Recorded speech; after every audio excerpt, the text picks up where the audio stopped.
Hello friends, it happens to be a beautiful August day. We're in the third week of August.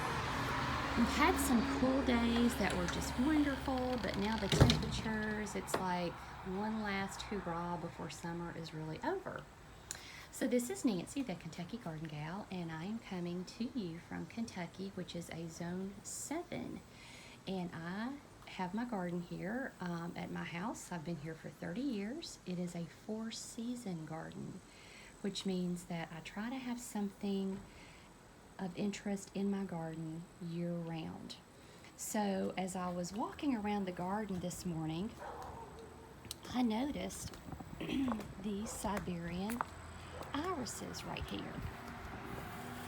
And as you can see, this is their seed. So these are the purple irises.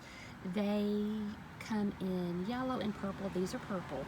But look, these seeds are just ripe for collecting. And all you need to do is come out, bring your nippers, have something to put them in, and then you capture those seeds. And you can grow these from seed. Now it may take a little bit longer. These multiply so good for me that I just usually dig them up and start a new clump. But I'm not gonna waste these seeds. You know, we have the farm in East Tennessee that I really want to start a lot of plants at. So I think I'm going to take these seeds and take them up there and scatter them around. So let's walk around and look at some more things that we can collect seed from.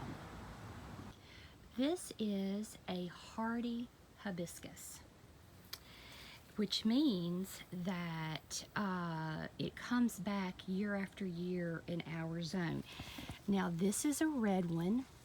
Here is one of the blooms. It's already closed. These get as big as the palm or big as my hand. These are beautiful. But look at the seed pods right here. These are the seed pods, and like I said, it may take a little bit longer to start your plant if you're starting it from seed, but you know what? That is part of being a gardener, is it teaches us patience, and we wait for things and we have things to look forward to. But all I do is come out, I take this off, and then I store these. And how I store my seeds, I like brown paper bags for big things like this. If it's a smaller seed, I'll put it in an envelope and I just write what it is, the year that I collected it, and store it in a cool and dry place. And I don't have any trouble with my seeds when I do it like that. This is a bouquet of zinnia and cosmos that I cut 2 days ago. I had a family member over for dinner, and we decided to grill out, and I just wanted these out in the area where I was grilling. But what I like to do is, when a bouquet of zinnias are past their prime, instead of throwing them away, I cut the heads off, and then the seeds are right in here. And then the cosmos, look at all of these little seeds.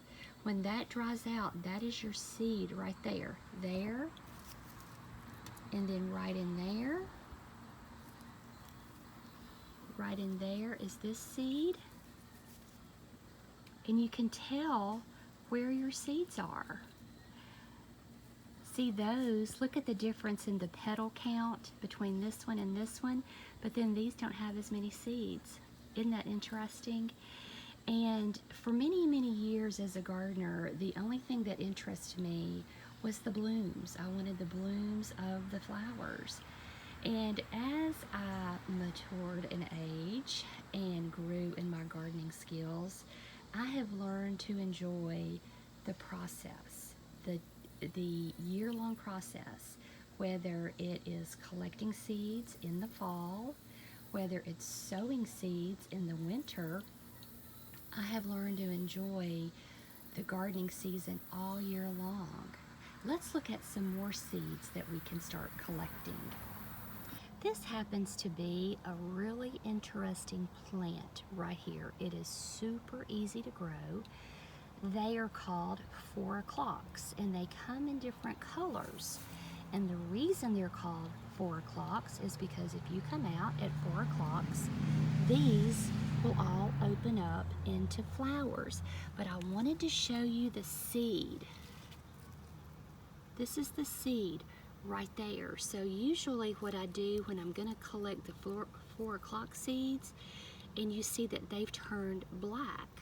So I come out, it takes 2 hands, I can't do this obviously on camera, but I come out and I pop this seed out. Whoops, it just fell out of my hand. I pop that seed out and I save them in an envelope, just like I showed you with my other seeds. But these are so reliable, and it's really one of those flowers that once you plant, once in your garden, they're going to self-seed, which means that the seeds are going to drop onto the ground and then they will come back next year. But these are 4 o'clocks. Let's see, that's not a seed there. I was trying to find another one in case you didn't see that. Oh, here's one right here. See, there's one. See if I can take it out, grab a hold of it. That is your seed right there. That is what you want to save in order, if you want to have these in different places of your garden, or you want to take to a seed swap or share with friends. That's what you're looking for as far as the seed of the 4 o'clock. And you know, the more you get out, look at these beautiful roses. Aren't these so pretty? These have just been gorgeous this year. But the more you get out in your garden and the more things that you plant, the more things that you understand how they grow and how they do. So that's what I encourage everyone to do, is try something new in your garden every year. Try a new plant, try a new herb, try a new vegetable. Just try something new. You might like it, you might not. And you know, sometimes it takes you a while to get things started. There was foxgloves. I know I've talked about this many, many times on my channel, but for years I wanted foxglove in my garden, and I struggled and struggled. And you go to the big box stores and they're like $12 each, and then they would just die, they wouldn't come back. But I kept trying until I figured out the right time of year to sow the seed, which is in the fall. The fall of the year is such a good time to sow a lot of seeds, especially if it's a biannual. And biannual, I'm talking about a plant that will produce foliage the first year and then bloom the second year. So that is how I finally figured out I sow my foxglove seeds twice a year. And the ones that fall off of the plant, luckily they reseed, and then I can take those and put them in other places in the garden. But it took me a long time to figure that plant out. This is the last plant that we'll look at today, but this is a cleome plant. C-L-E-O-M-E. They are so easy to get started. Wanted to show you, this is their seed pod right here. Now, this isn't ready. Here is one that is ready. See these little seeds in here? That is what you want to collect. But these are really good about self-seeding and starting themselves somewhere else. I have them in 2 places in my garden, and I really enjoy them. I just think they're a pretty plant. They get tall. The one that we're looking at right here is probably, I'm going to say 5 foot tall. So if you're planting these, that's a little taller right there. So if you're planting these, you want to put them in the back of your garden because they are going to get quite tall.